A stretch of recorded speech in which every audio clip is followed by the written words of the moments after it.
Alright, today I'm reviewing the 4th season of the hit Netflix TV show Stranger Things, which is by far and away their most popular streaming show. Now, it was originally about 4 middle schoolers looking for their lost friend, and eventually it got to this point where, Russians built a faux mall in this very small Indiana town because they were trying to contact these demons that were inside, this underground wormhole thing. So there was a bit of a leap between seasons 1 and 3, but it is back and it is darker than ever. It's also longer than ever. This season sets you back a good 13 hours because some of these episodes range in length from Dumbo to The Dark Knight. Every single one of them is the length of a feature film, which is a lot of stuff. Now, right off the bat, that's easily my biggest issue with this season. While each episode is well paced and the season moves relatively smoothly, it's just a sleazy way for Netflix to boost their ratings. Netflix lost a bunch of subscribers last quarter, and now they get to brag about Stranger Things having the most watched premiere ever, and it gets to be in the top 10 forever because most people don't have time to binge 13 hours of content, and all these other little metrics of success that they get to tick their own box for. They also get to claim to be, director friendly, because longer run times, most of the time, that's what that means. They get to say that they let the cast breathe, they let the characters breathe. They get to brag about it setting record numbers, which, when every single episode is the length of a feature film, that is expected to happen. This is a long season. Now, as the season sees the characters canonically enter high school, we lose a lot of that sweet middle schooler friendship that really made that show endearing. Instead, in the first and worst episode, we get all these new high school cliches, which is including but not limited to main characters standing on cafeteria tables, the jocks being popular cool kids, likable characters wearing flannel, my favorite trope of all time. They have students run assemblies on seemingly impromptu speeches. D&D is deemed as lame and for nerds, although that might just be accurate to the time period. I would not know. I was born after 1980. Everyone is 30, also another one of my favorite high school cliches, everyone being twice the age of the average high schooler. And the band kids are gay. Although in my experience, that is not actually a cliche, that one is true. Gonna get canceled for that one later. The cast has also aged greatly since the show started in 2016. Due to all these long gaps between Netflix season, I'm pretty sure the entire cast has actually graduated from high school. So you have all these people who are graduated playing freshmen, which, because of escalation clause, all the seniors are played by 30-year-olds. And I started wondering the same thing I was wondering when I watched Dear Evan Hansen. If you took this guy and stuck him next to some of the freshmen I saw during my time in high school, it would be night and day. 30-year-old versus actual 14-year-old. 14-year-olds look like 8-year-olds sometimes. It was jarring, but eventually you ease into it, and once the show leaves the high school setting, you don't notice it as much. I suppose this is also where I mentioned that as a recent high school graduate, the show's abundant use of cliques. I just had flashbacks, man. It was war flashbacks. Horrifying. And one more technical complaint before I get into the actual quality of the show. The main villain, Vecna, kills people by raising them up, snapping their limbs, their jaws, and then imploding their eyeballs, which was really violent, unexpectedly and unnecessarily so. Especially considering when I go to Target, I see Stranger Things toys in the kids aisle. This is not made for kids this time around. This is very violent. Think it'll scare the kids? The kids? This will give the parents nightmares. It didn't feel like an escalation from where the show was 3 seasons ago, but rather a super far cry from the cute Amblin vibes of the first few seasons. I started to miss when it was about middle schoolers looking for their friend, because now it's this dude is going around snapping people. Snap, crackle, and pop, as I call it. It's like they recognized that their target audience had grown out of the show, and so to get them back in, they just were some violence. Maybe that'll get them back in. In the way that Harry Potter aged and matured with its audience, Stranger Things just got more violent. Tonally, it's basically the same. It just has sporadic moments of extreme violence that I'm either just not used to or not desensitized to. Either way, it just felt out of place. But hey, it does show that if this and Primal can be listed as TV-14 on streaming, then Disney Plus has really been playing it safe with their originals. For the most part, I rather enjoyed this season. Plot-wise, I did have a few issues though, namely the entire Russian plot. Like, it got to the point where I kinda wish Hopper had died in season 3, if only to like shave 10 minutes off the runtime. And while I'm not Russian, nor did I live in the Soviet Union in the 80s, nor was I alive in the 80s, something tells me that like, how this show depicted Russia wasn't accurate. Like, every time I see American media depict any other country, I always take it with a grain of salt, but when there's this much time spent in Russia talking about Russia stuff, it's like, how much of this stuff was written by like dudes who grew up in California, you know? And if their Russian sucks, you know, it's not like I would know. I know one language max. It was also a lot more fun when it like focused on the kids, you know? Focus on the kids. Adults are boring. Additionally, I do question how Joyce and Murray acquired like $40,000 basically overnight. Like $40,000 in 1984. That is $106,000 adjusted for inflation that this telemarketer just randomly is able to give to someone for a ransom. It just... Neither of them are shown to be very liquid, which makes it was just very questionable. Like the previous seasons, one of the greatest strengths of Stranger Things is the cast. You know, the entire cast, they just have chemistry, especially Joe Keery, chemistry with everyone. Steve Harrington, top 5 TV characters, I love him. Gaten Matarazzo as Dustin Henderson, I love him. I really liked his dynamic with Eddie. Actually, scratch that. The entire cast of that main Find Vecna subplot, that being Joe Keery, Gaten Matarazzo, Joseph Quinn, Kayla McLaughlin, Sadie Sink, Natalie Dyer, and Maya Hawke, that entire cast was just so fun to watch. And I really appreciated that they took Nancy, who was kind of like a boring character in previous seasons, and like putting her with the fun people did make her more fun. When she's not paired with Jonathan, she is apparently really fun in this show. The main villain, Vecna, played by Jamie Campbell Bower, and by the way, I have no clue if I'm pronouncing any of these names right. I'm just hoping for the best. But yeah, Vecna, Jamie Campbell Bower, he did a great job when he was not in the Grinch suit. Like, when he was a human and he was just like walking around all creepy and talking to Eleven, like, it was very disturbing. Like, I'm sure that Batman's 16th reboot, Batman Battiest Bat Yet, it is going to greatly benefit from his performance as the Joker in 2035. It is going to be spectacular when that happens. One of my favorite characters of all times is Steve Harrington. So I was kind of happy for his use in season 4, but also kind of disappointed. Because while the prior 3 seasons gave him very definable archetypes, you know, first he was this bully, then he was the babysitter, and then he was like a full-fledged mother by the end of season 3. Season 4 wasn't so much a continuation of that, so much as it was just him realizing that he is a mom now. And while it was wonderful to see him on screen, I would be lying if I said there was anything like seeing him take that bat up in season 1, or talking about hair products in season 2, or just kind of hanging out with Dustin and Robin at that ice cream shop in season 3. Anything that quite matched that vibe, or just had that sense of character, little character moments that made me just fall in love with him, you know?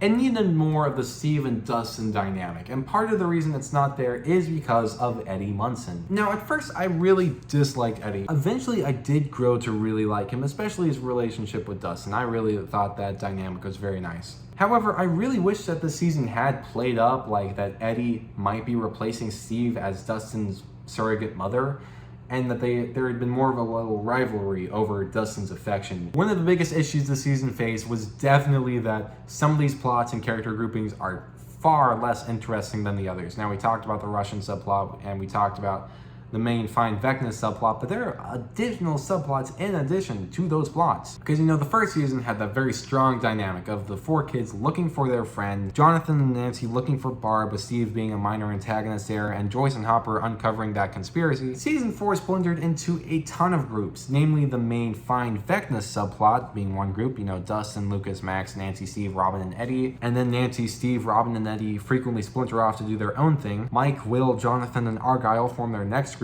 Eleven has a side quest to regain her powers that I totally forgot she lost. Eleven and Vecna have flashbacks. Then there's this dude, Jason Carver, and his witch hunt. And then the Joyce, Jim, Murray, and then Enzo Russian quest forming the last grouping. And unlike the previous seasons where every single group was definitely working towards the same goal, but like at different places and at different times, these just felt completely disconnected, and it was not until like the last 10 minutes of the last episode that they all came together in glorious collision. And again, that's further amplified by the main Find Vecna subplot being the most relevant to the show. That is the thing, that is the villain of this season. So that is the most interesting one. It has the most fun characters, the characters we like, the characters who interact well together. When the show focuses on those characters, it works. And when it focuses on the other ones, it still works, but to a lesser degree. It's always entertaining, but never really fun. And because the main villain is very clearly Vecna, they always feel kind of like irrelevant. I also found it weird that despite 13 hours, the series never really had a chance to set the vibe, which is my je ne sais quoi term for just making me feel like I can live in this world, just hitting this right chord within me. Season 3 did a great job of that. The opener, it's just, they're all at this mall and they're all hanging out and they're all being best friends. And I was like, wow, I can see myself living in this little Hawkins mall. Season 4 doesn't really have that. It's basically plot oriented the entire time. And because it is so focused on the plot, the characters don't get those moments to breathe. You know, again, going back to season 2, Dustin and Steve talking about hair. I didn't really notice any moments like that, or I did notice some, but they just didn't work the same as they did back in the other seasons. Spoiler warning, by the way, spoiler warning. I'm not going to say this season lacked heart, because it definitely had a ton, but it did lack humor in general. While it's okay to be more mature and serious, I think it's better to have like an initial tone of kind of like lighthearted levity to it, and then slowly delving into that more serious tone. Like season 3, in my opinion, was a bit too comedic, so then season 4, as a countermeasure, is just a bit less comedic than it could have been. However, something I loved about the season was the emotion. There are so many plot beats and character moments that hit you right in the feels. Most of the time they are saved for the last episode, so that is unfortunate. That acclaimed running up that hill sequence is acclaimed for a reason. However, and I feel like I'm doing this a lot for this review, but it's the truth, for every 2 things that I liked, there was something that I didn't. In this case, that is the flashbacks of previous seasons. Sometimes it works, like when Max is literally thinking about her past in order to save herself during that running up that hill sequence. But other times, like when Eleven needs Mike's comfort and then Max is like dying in a corner, and then you start having all these flashbacks of how cute they were back in season 1. It's like, this is not the right time and place to show these things. Max is about to die. And also padded an already really long runtime. That runtime also muddled some very strong emotional beats like Max's aforementioned death. I say this though, everything about Max and Billy's relationship, that was perfectly done. Like Sadie Sink is fantastic in this season. She was very interesting to watch on screen. And this is again my second spoiler warning, but going into Max's death, I was very confident it would make me teary-eyed. Like they had done so much heavy lifting, making me care a lot more about Max, making me really care about how Max's mental state was, her relationship with Billy, her relationship with Lucas. I was convinced that this was gonna hit me like in the feels and make me start bawling. But then Mike gives this like super long speech to Eleven, and it just doesn't land right at all, especially during the middle of Max's death. And it really ruined the moment for me, especially like with the combined use of slow-mo. Like the last episode was already 2.5 hours long. You didn't need to use slow motion, especially when I'm just seeing her limbs snap in grotesque ways. I didn't need to see that in slow motion. Like eventually it got to the point where, yeah, she's dying. I get it. You can kill her now. It's okay. But right, things I liked about the season. I absolutely adored some of the money shots found throughout. Elle brought a helicopter down. That was just such a great shot. I really liked seeing the upside down pre-corruption, and this was probably my favorite moment in the entire series. All these kids are like riding on their bikes, and then the camera like swoops around them and it goes underneath to the upside down with like the Stranger Things theme blaring. That was just a great transition. I was like, ooh, money shots. It got me goosebumps, you know? That was dope. I also really liked all the new characters introduced. You know, it took me a while to warm up to Eddie, but eventually I just really, really liked him. He went out like a champ. I wish he hadn't though, because that makes me angry to this day, you know, technically like 3 weeks later. I really liked Enzo. I wish him the happiest of reunions with his son. I also really liked the Jason Carver subplot where he like slowly loses his mind. Like that was a bit much for the plot escalation, but he was a devoted actor. Like and then his role in the last episode where he's like, Chrissy would have told me, like that was some good stuff. And I wish he also had not just died like that. I really liked Vecna, I'll tell you that much. Even if his main reasoning for being evil was that he likes spiders. Right? Yeah, he likes spiders, and that's why he's evil. He was just built different. The online memes about him looking like the Grinch, that did slightly ruin him for me. I saw all of those memes before the finale, and then every time he was just walking around, I was like, you're a mean one, Mr. Grinch, and that was all I could think of. It was very funny. I wish his design had been a bit more monstrous and less humanoid. I liked this season of Stranger Things. You know, the plot moved along well enough, the characters are all fun, and it's just great to be back in this world. It is on that note that I give this show the highest form of praise I can give it. Netflix should have released this weekly. Like, looking at what the other streaming services were releasing, you know, Obi-Wan Kenobi, Miss Marvel, and The Boys, Stranger Things 4 would have plowed through them in terms of online hype. Like, aside from the fact that shoving 13 hours of content into people's faces is a lot, plot escalations in between every single episode, and then those strong Netflix-style cliffhangers for every single episode were all fantastic, and they would have had the buzz to keep going forever. As it stands, it was like a one and done. It was just, boom, here you go. Stranger Things 4. And then a week later, it's like, did you ever finish that? Nah. Oh, you should finish that. Okay. And that's basically all you'll ever talk about it. Maybe the best thing about Stranger Things 4 was that I was watching it while I was watching Obi-Wan Kenobi and Miss Marvel, because it's fun to watch those shows, but Stranger Things is just so genuinely TV. You know, for a lot of these Disney Plus shows, I feel like they're just really long movies stretch out into TV shows, but Stranger Things, reverse it. It is a TV show with every single episode being the actual length of a movie. And, you know, there's a drawback to that, namely that that's way too much, and they definitely should have trimmed that down. But through and through, it felt way more cinematic than any of the Disney Plus things. It just looked better, it felt better, and it was just better than the competition, which is probably the best thing that could happen to it. You know, it's so fundamentally TV through and through, which is what is so refreshing about it, you know. There are all these character beats and visual cues that work, and when an episode ends and it says play next episode, you want to click it even if it is 11 p.m. at night and you wake up early. You're like, I want to keep living in this world because it is so gripping. And above all else, the intro is impossible to skip, and it actually has an intro, which I'm praising it for being up to industry standard, but that's where I am at this point with all these Disney Plus shows. I just love that it's a genuine TV show. When all is said and done, I really enjoyed Stranger Things 4. You know, it was gripping, it was emotional, the characters, I just already like the show. It just pulls you in, doesn't let you go, even if you do want to be let go after 13 hours. Aside from the long run time and weirdly grotesque violence, Stranger Things 4, slam dunk. And overall, I'm going to give it a 9 out of 10. Bigger, gorier, more violent, and unnecessarily longer than its preceding seasons, Stranger Things 4 is bingeable, but excessive. However, and this is something that I say after like every single season of this show airs, I wish that it had been about normal things, and it was just about Eddie and Dustin trying to convince Steve to play D&D with them, because that's kind of what I want from this show. Like, honestly, I just want to see all these characters hang out, not the characters save the world. I just like them being friends and stuff.